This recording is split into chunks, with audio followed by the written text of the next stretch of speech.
A teen tragedy in Pontiac leaves one dead and another behind bars tonight. 18-year-old Christopher Alexander shot to death in what police believe was a drug deal, the latest in a troubling list of young lives lost in Pontiac. 7 Action News reporter Jennifer Ann Wilson joins us live now with the growing problem and what can be done about this. Jennifer Ann.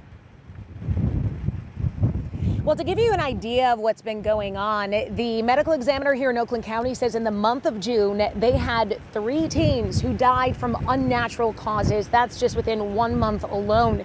We know within the last couple of weeks, a teen at Pontiac High School died from an illness. And of course, last Friday, another teen shot to death. So being a teenager in the city of Pontiac right now is really, really hard.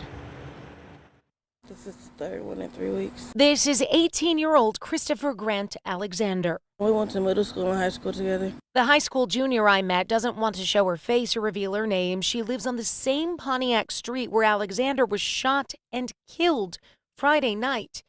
He's the third teen she knows who's died in the last month. I have to see 3 people that I really don't want to see in caskets. Like, it's hard. Her mother tells me that's just the tip of the trauma. There's been a lot of kids. This is about maybe the 8th kid that's died in the last 2 or 3 years that she knows. 8 kids, classmates, gone in 2 to 3 years.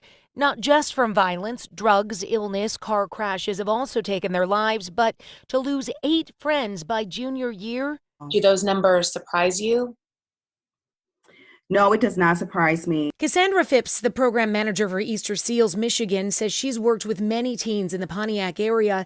It's a city with a history of widely known financial struggles and a high crime rate.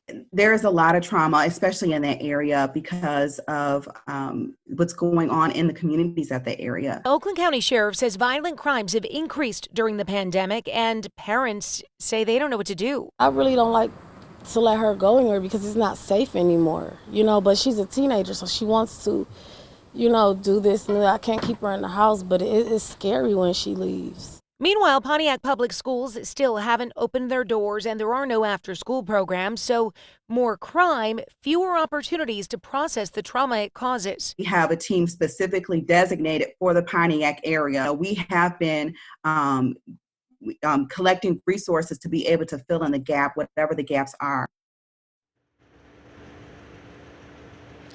Several nonprofits I called said they usually receive referrals from schools in order to help out students and their families with whatever it is that they're struggling with. But those referrals, as you might imagine, have gone down significantly since schools closed back in March. And other after-school programs like the Aztec Boxing Group, they haven't been able to reopen their doors since the pandemic started. So definitely a little bit more difficult to connect with those resources. But as you heard, Easter Seals, they do want to help. And we've got information on our website, WXYZ.com, for you and your family to connect with the help and resources that you may need.